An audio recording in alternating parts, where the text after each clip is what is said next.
pray. Panginoon, salamat po sa iyong walang humpay na pag-ibig. Sa biyaya po kung paano mo kami pinagkalooban ng lahat. Salamat po kasi patuloy namin naramdaman ang iyong kabutihan sa bawat aspeto ng aming pamumuhay. Lord, we thank you sa lahat po ng ginawa mo at gagawin mo pa sa amin. Salamat po sa iyong salita na tinuruan mo kami upang maghanda at magpuri, umawi at magpasalamat. At higit sa lahat, isigaw ang tunay na pundasyon na naitatag na sa aming mga puso. Salamat po, Panginoon, kasi titimo po ito sa aming mga puso. Dadalhin namin sa aming pamumuhay, Panginoon. Wala po kaming ibang hanad, kundi ang patuloy maramdaman ang presensya mo sa aming buhay. Salamat po sa mga nakasama namin ngayong umaga. Salamat po, Panginoon, sa walang humpay na paggabay mo sa kanila upang dalhin sila ng ligtas sa lugar kung saan kami karapat-dapat na manambahan. As we depart from this place, salamat po, Panginoon. At patuloy namin inaanyayahan na gabayan mo kami.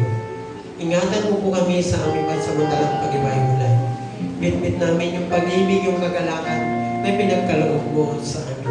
Ganun din po, Panginoon, kina Pastor Marlon, Pastor Ais, sa kanyang mga kasamang praise worship team na nasa Pasig para po sa aming Daughter Church, Panginoon. Salamat po sa pag-iingat na pagkakaloob mo sa kanila. Ngayon po, kami ay uwi sa aming mga kanya-kanyang tahanan na mayroong kagalakan sa aming mga puso. Ano man po yung mga karamdaman ng bawat isa, mga pisikal na karamdaman na nararamdaman namin ngayon, ubo, sipon, lagnat, kahit anumang karamdaman sa aming mga kapatiran, sa iyong kabanlingkod, Panginoon, alisin mo po ito. Ikaw ang magbalik ng tunay naming kalakasan. Ikaw ang mag-alis ng mga karamdaman na nararamdaman namin. Ikaw ang magtalaga ng mga doktor na gagamitin mo para maging maayos yung aming mga pisikal na pangangatawan. Diniklaim po namin ang kagalingan sa bawat isa.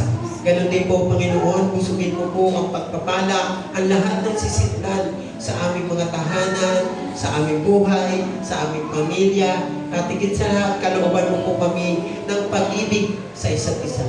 Ano man po yung mga hindi namin, mga nagagawa namin pagkakamali, pagkakasala, alisin niyo po ito, Panginoon.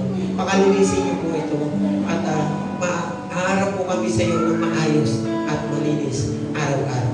Bigyan mo po kami ng panibagong buhay, panibagong bukas sa mga darating pang araw, para nang sa ganon, sama-sama po ulit kami mag-aawitan, pupurihin ka, pasasalamatan at sasambahin. Salamat po, Panginoon. Salamat po. Sumayin niyo nawa ang pagpapala ng Diyos Ama at ang pag-ibig na walang patiin ng Anak at ang walang humpay na paggabay at paglugay ng banal na Espiritu simula ngayon at sa magpasawalang hanggan.